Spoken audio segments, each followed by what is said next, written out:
Big news breaking tonight. The president's former defense secretary offering explosive new criticisms of the president's foreign policy in the last few hours, and of the president himself, perhaps more accurately. At the same time, al-Qaeda is now claiming victory in a city where hundreds of American men and women were killed or injured fighting for the cause of freedom. Good evening, everyone. It's turning out to be a busy news night. I'm Megyn Kelly. This is the Kelly File. Two big stories tonight. First, a growing sense of anger from some in the military about why our soldiers sacrificed so much in Iraq, leaving behind blood, sweat, treasure, friends, to liberate cities where terrorists have been allowed to take over this week. They're now flying the al-Qaeda flag in Fallujah. At this moment, look at this. You can see those flags are flying over a city we fought so hard to control, and nearly 100 American men and women died in one of the biggest battles of the war. Then just hours ago, the Wall Street Journal published an explosive new essay from former Defense Secretary Robert Gates. He blasted the president's foreign policy, both in Afghanistan, which he says was all about getting out, and on Iraq, where Mr. Gates now says the president's position was simply to end what he believed to be a, quote, bad war. Referring to a meeting he had with the president 3 months after the surge in Afghanistan had begun, Secretary Gates recalls, "As I sat there, I thought the president doesn't trust his commander, cannot stand Afghanistan President Hamid Karzai, doesn't believe in his own strategy, and doesn't consider the war to be his. For him, it's all about getting out." Mr. Gates continues, President Obama was skeptical, if not outright convinced, that his own strategy in Afghanistan would fail. We have all the angles covered tonight. Britt Hume, our Fox News senior political analyst, begins our coverage. Britt, this is extraordinary. And Charles Krauthammer said earlier tonight on Special Report he believes that of all the problems and incidents, scandals, what have you, that we've seen with the president and his administration, this is number one. Well, perhaps, Megyn, and certainly this is damning criticism of the president and his foreign policy and of the behavior of those around him. It is not quite so rough on the previous president, President Bush, with whom Secretary Gates said he had more in common and whom he served long after most of the main foreign policy decisions of that administration had been made. And it is also extremely hard, if not hardest of all, on Congress. So nobody comes out of this very well. And I might add, Megyn, that I'm not sure Secretary Gates comes out of this all that well either. If he thought these things and felt them as strongly as he says he did, one wonders why he stayed as long as he did and why he didn't say so at the time. Mm-hmm.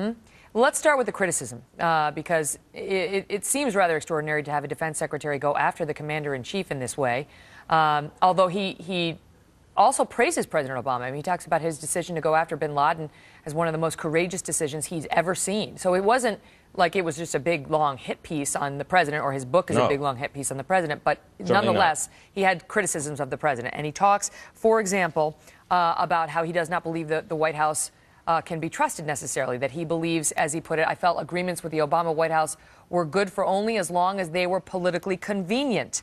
And then he goes on to talk about the tone between the president, the commander-in-chief, and his military commanders, saying, all too early in the Obama administration, suspicion and distrust of senior military officers by senior White House officials, including the president and vice president, became a big problem for me. He goes on.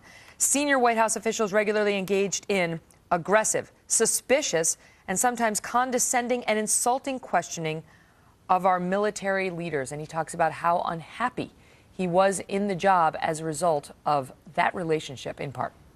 Well, I think some of us who observe this administration are not altogether astonished to hear these things. We're somewhat surprised to hear them in this form from this man. But this sort of attitude toward the military has not been entirely uncommon among Democrats and among Democratic presidents. One remembers the behavior toward some of the military in the early phases of the Clinton administration, where this kind of thing happened. Bob Gates makes a very strong case about it, though.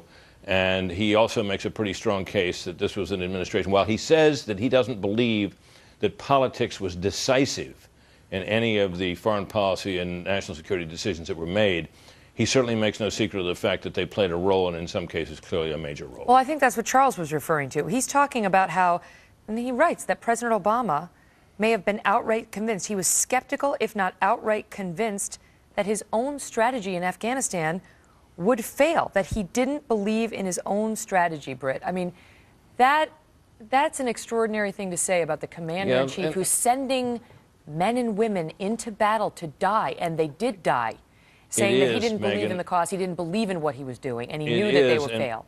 It is, whether he knew they would fail or not, the fact is they really didn't fail. The surge of forces into Afghanistan has had a real effect there. The question now is whether it'll be enough in light of the fact that the surge of forces came with an announcement of when it would all be over, at least on our part. And you'll recall, Megan, if you go back to the period before the president was elected, the Democrats basically, starting with John Kerry back in 2004, took the view that Iraq was a bad war and Afghanistan was the right war. That was the one, where the Taliban came from. That was where the attacks on 9/11 were launched from, and that was the place. That was the good theater. That was the one which was worth fighting for. And that was basically carried by President Obama himself through his campaign, and he was out on that limb with his party when he took office. So he did, to some extent, follow through on that with the surge. It is discouraging, but not altogether surprising to hear that he never really believed in it. Wow, I don't know. Not believing in it, and he was skeptical, if not outright convinced, that his strategy would fail. I mean, I don't know. Maybe I'm missing something, but to me, that's extraordinary to say that about the man sending men and women in to fight. I'm going to ask Duncan Hunter about it now because he's with me too. Britt, it's great to see you. Thank you, bet, Megan. As we mentioned a moment ago, these charges from Secretary Gates come at the same time that al-Qaeda flags are reportedly flying now over the city of Fallujah. We see pictures. In the Anbar province, a key city that helped turn the tide for the war in Iraq. Thousands of troops sacrificed their lives to bring democracy to the Middle East. Many thought it was in vain to begin with. Many others did not believe that and went over to fight honestly and heroically. 4,489 of our young men and women were killed. 32,000 more were wounded, and they and their families now have to watch in frustration as al-Qaeda takes these cities. Representative Duncan Hunter fought in the Battle of Fallujah in early 2004, and he is outraged over the al-Qaeda takeover that threatens to undo much of what he and his fellow Marines accomplished before they withdrew in 2011. He is with us now, Representative Duncan Hunter, who is a Marine veteran of not just the war in Iraq, but also Afghanistan. So let me just start with you, Representative Hunter, on where I left off with Britt, on the Mr. Gates matter, and then we'll get to Iraq. Because I understand, Britt's point about the president saying he doesn't necessarily believe in the strategy, but he's, sort of committed to this is the war he's going to see through. But do you see something extraordinary in the commander-in-chief, according to Mr. Gates, being skeptical, if not outright convinced, that that strategy he was sending men like you in to fight would fail? Yeah, no, I'm not surprised. And what you see here, what I see here, is a political squandering of military victories and an abandonment by this administration of everything that we did in Iraq, in Fallujah, Ramadi, Basra, Baghdad, all these different places where we fought, where we killed terrorists, where we set the people free, where we got the people on our side. In the Sunni Triangle, Fallujah, after the surge in 2007. I was there in 2004, in April of 2004. But after the big surge, Fallujah was a relatively peaceful place. So was Ramadi. It had transformed because the people finally had freedom. They were able to vote. We had the local sheikhs on our side. And what you had going forward to 2010, when President Obama refused to get a status of forces agreement with the Iraqis, this is point B, that is point A. What he did, his abandonment of Iraq, led directly to al-Qaeda taking over what the Marines and the Army had cleared, and what we had set up and what we had helped with the Iraqis. The president, by failing to get a status of forces agreement, because it was the bad war and didn't want anything to do with it for probably purely political reasons, I think, he abandoned it, and here's what we have. And this is a direct correlation, point A, point B, here's where we are.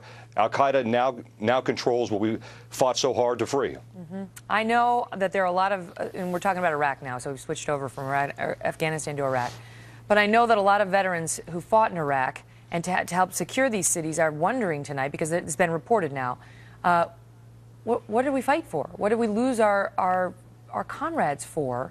If now we leave and al-Qaeda is flying its flags atop these cities. But on the other hand, Representative Hunter, the American people wanted to get out of Iraq by large numbers when President Obama took over, and he got us out of Iraq. And so no one's necessarily talking about sending people back into Iraq now, but the question is whether we withdrew too early and in the right way. I mean, a lot of Americans out there watching this tonight say maybe it wasn't perfect, but we got out. Yeah, we won in Iraq. My dad wrote a book called Victory in Iraq. My dad was a congressman, too, and he was chairman of the Armed Services Committee while the war was going on. He wrote a book called Victory in Iraq, How America Won the War. We had won the war by 2010.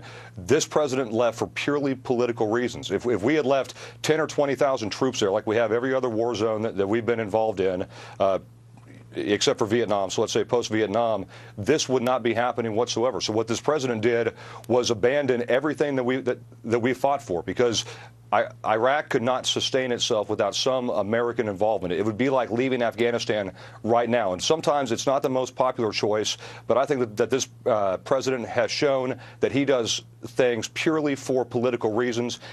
This president has not only abandoned Iraq, he's abandoned the Middle East, Megan. He's out of everywhere. This is a juvenile foreign policy president when it comes to hard-nosed foreign policy in the Middle East. This administration are like little children. And so what we have then is, I was over there fighting, my Marines were over there fighting, and what do we have now? Nothing to show for it because of political reasons, not because we didn't win, but purely political reasons. And God bless all the men and women who spent time in Iraq and fought there. Duncan Hunter, thank you, sir. We appreciate it. Thank you. I want to let our viewers know that the National Security Council has responded in part to the reports about Secretary Gates and his new book, making these allegations about the president's strategy as our commander-in-chief. And in part, they've said that he deeply appreciates Bob Gates' service, that deliberations over our policy on Afghanistan have been widely reported on over the years. It's well known the president's been committed to achieving the mission there. But the president welcomes differences of views among his national security team, and he wishes Secretary Gates well as he recovers from a recent injury and discusses his book. He did push back on Secretary Gates' assessment, which was very unflattering, of the Vice President Joe Biden. The NSC saying that Joe Biden has been one of the leading statesmen of his time. We're going to get into this a little bit more because there was a startling piece about Hillary Clinton and Barack Obama having a discussion, and we're going to talk about that just a little bit later in the show. Also, up next, Chris Stirewalt is here. We'll ask him about suggestions that the president earlier today admitted a major failure. Plus,